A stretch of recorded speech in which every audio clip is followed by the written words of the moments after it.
Hello YouTube!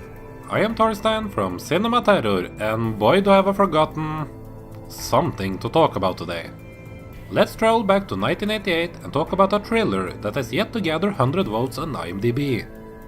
The movie is called Perfect Victims, and here is my review of it.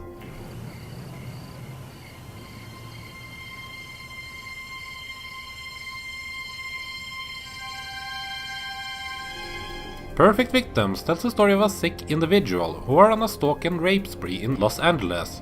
Not only does he terrorize females, mostly young models, but he is also fully aware that he has the HIV virus, and the thought of transmitting the disease does not stop him. The fact that he received this virus from a female makes him believe that all women are evil, and is willing to go to the greatest of lengths to make sure the women he's stalking will suffer more than he ever will by humiliating them, break them down mentally, and infect them with HIV.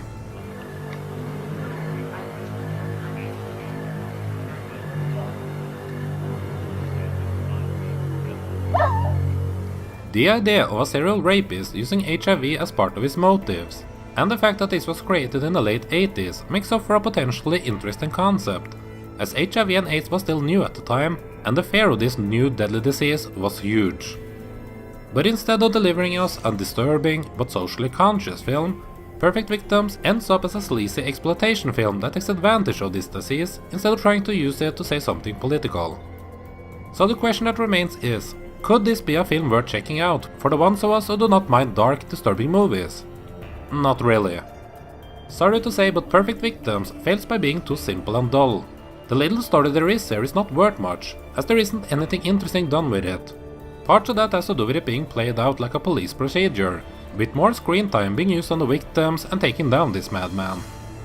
I would have preferred it if they had attempted to get more into the mindset of the rapist in the same way as a, say, Henry portrait of a serial killer does. We're talking about a trauma that's going to affect their every waking moment for a long, long time.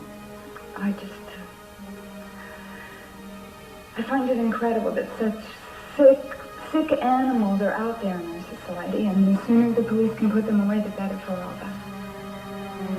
No! And they had the potential to do that, as the leading guy is played quite well by actor Tom Dugan. He gives off a chilling vibe, even in scenes where he's just interacting with colleagues at work.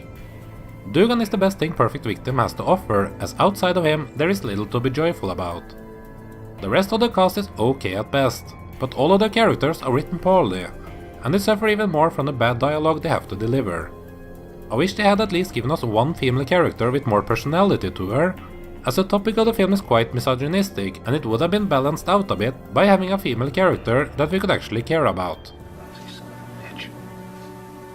What now? The bastard has AIDS. Perfect Victims is not surprisingly a directorial debut by the Israeli-born filmmaker Shuki Levy. What did surprise me was that Levy is actually an award-winning musician, who has, according to IMDb's bio page, ranked up nearly 50 million sales worldwide. His credits as a composer has a wide range and includes a lot of work on animated TV series, including He-Man, Power Rangers, and The Avengers, which is quite funny actually, considering how mean-spirited of a film Perfect Victims turned out to be.